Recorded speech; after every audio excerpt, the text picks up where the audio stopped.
نتبعوها، بغينا نتبعوها كيما هي، كانت غادي تضيع الجماعه 6 مليون ديال الدرهم وشي حاجه. كنا غادي نمشيو نجيبو دي باك غادي نحطوهم في الديبو ونبيعوهم كمتلاشيات اللي ما عندنا ما نديرو بهم. دابا استرجعنا هذاك الفريق ديال الاستثمار اللي كان ديال الانفستيسمون ديال هادو اللي هو فيه 6 مليون 6 مليون ونص تقريبا ياك. بدينا باتفاق مع الشركه ما حكمه ما ديالهاش هادو مسائل ديالنا، حنا ربحنا للجماعه هاد 6 مليون ديال الدرهم.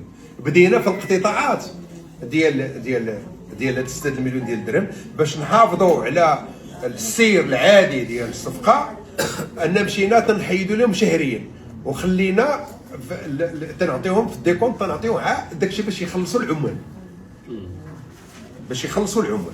اذا غادي نمشيو دابا لحدود شهر 5 غنكونوا دخلنا 6 مليون ديال الدرهم ديالنا فاصله شي حاجه غتكون. راه ليا دابا الاشكال اللي هو واش هذا الفرق ديال الاستثمار واش غادي نحسبوه الروطار او لا. حنا درنا معاهم محضر، اللجنه ديال التتبع دارت معاهم محضر، حنا دخلنا هادشي في الملحق. الا هو تصادق عليه الداخليه تبارك الله، ما تداخلش عليه في الداخليه ما تصادقش عليه غادي نطبقوا الغرامات، غادي نطبقوهم.